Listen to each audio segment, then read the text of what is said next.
Breathe in, breathe out. The air sears your lungs, turning instantly into a frozen mist. Around you, there's nothing but the silent white infinity, broken only by the whistle of a wind that cuts straight to the bone.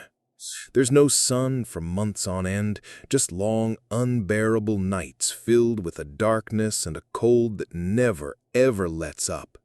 This is the world of the Inuit, people whose very existence is a constant test of strength, of endurance, of the sheer will to live where life itself seems impossible. But they do live, and they don't just survive. They build a society that at first glance seems to defy everything we think we know about family, relationships, and intimacy. Because here, in the grip of the Arctic, everything is different. Completely different from what you're used to, you who live in a world of warmth, light, and what feels like safety. The core principle of their existence is brutally simple: survive. And that single imperative dictates everything, from how they hunt for food to how they build their homes, and most astonishingly to an outsider, to the most intimate connections between people. There's no room for romance as we understand it, no place for solitude, and no concept of owning another person in the way we think of it. There is only the raw, urgent need for warmth, for support, for a reliable ally to share the burden of this inhuman struggle. The extreme climate, the long winters, the near-total lack of light, the scarce resources isn't just the backdrop of their lives, it's the very foundation. They don't fight the cold in the way we do. They coexist with it, adapting so completely that their very being becomes part of the landscape. Here, a home isn't a fortress against the outside world. It's just a thin membrane to preserve the precious heat generated by human bodies and fire. Hunting isn't just work. It's a high-stakes gamble that demands incredible strength, knowledge, and luck. A mistake costs you your life. Weakness is a death sentence. And in this world where death is always breathing down your neck with every gust of wind, human connection becomes the only truly inexhaustible resource. Isolation is the ultimate enemy, more dangerous than any frost. To be alone in this endless white desert is to be condemned to death. That's why the Inuit seek unity, not solitude, closeness, not privacy, interdependence, not self-sufficiency. It is here, on the very edge of human capability, that practices are born that to an outsider might seem baffling or even savage. Practices where intimacy transcends personal affection and becomes a tool for strengthening the entire community. Where the warmth of one body can be the salvation of another. Where physical closeness is not just about procreation, but an act of trust, support, and survival. One such practice, which causes the most surprise and admittedly judgment outside the Arctic, is the tradition of exchanging partners. This could last for a few days, weeks, or even months. This isn't a sign of promiscuity or a lack of morals as it might first appear. It's a deeply ingrained tradition born of pure necessity. In a world where everything is scarce, light, warmth, food, even other human faces, exchanging partners becomes a way to forge stronger bonds between families, to widen the circle of mutual support, and to ensure both physical and emotional well-being during the long months of polar night. They aren't looking for passion in the way we think of it. They're looking for a dependable ally, a warm body next to them in the freezing dark, an understanding that needs no words.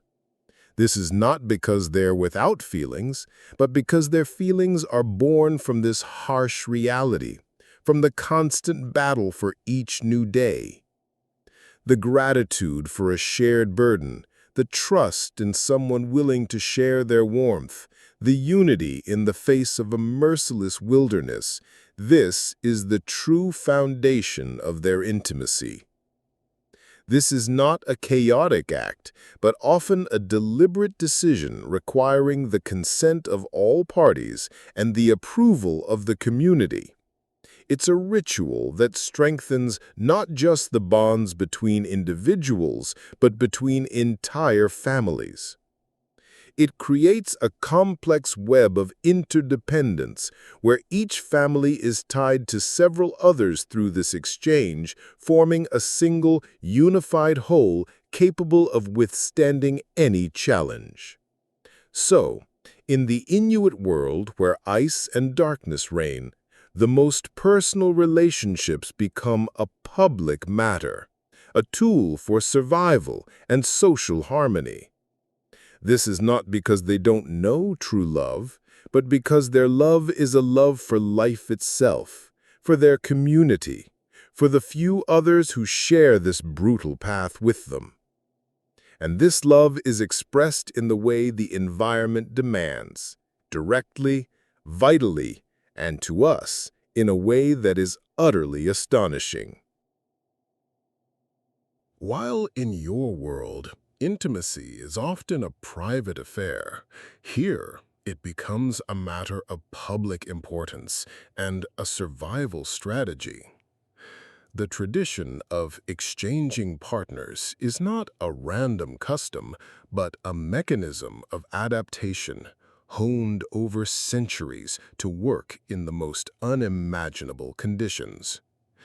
Imagine the long polar night, lasting for months, the isolation inside a small dwelling with several families, limited food supplies, and the constant, psychologically crushing cold and darkness.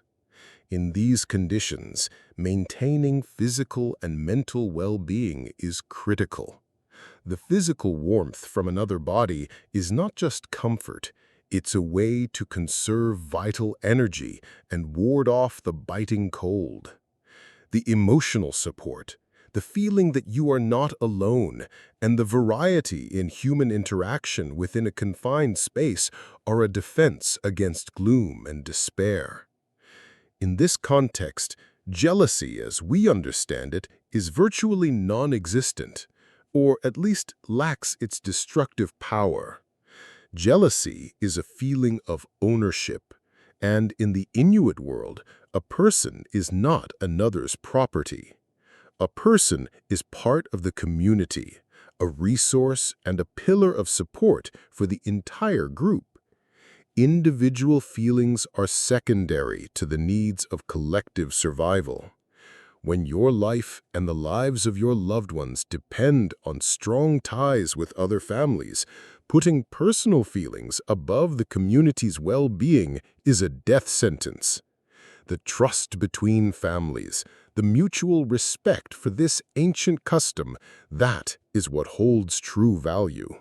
Trust is stronger than the ice that never thaws.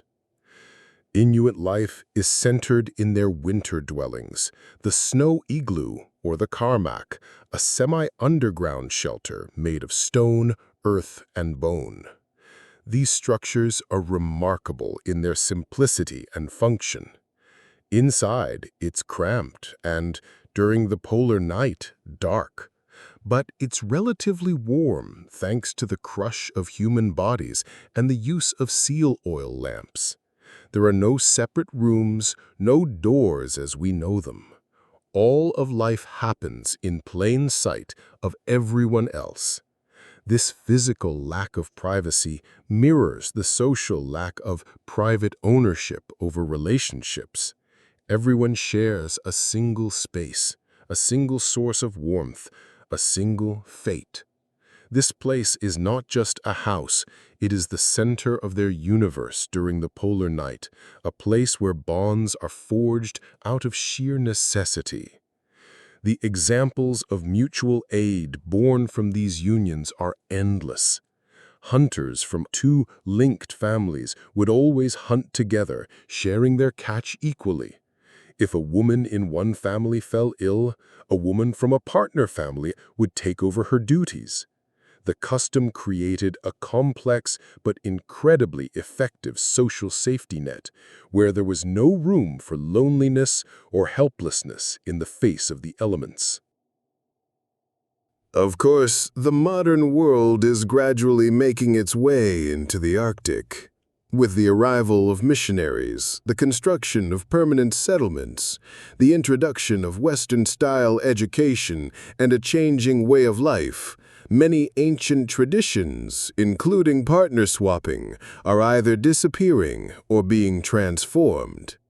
The younger generation, raised with outside cultural and religious influences, often rejects such customs, along with many other ancestral practices that now seem outdated or alien to them.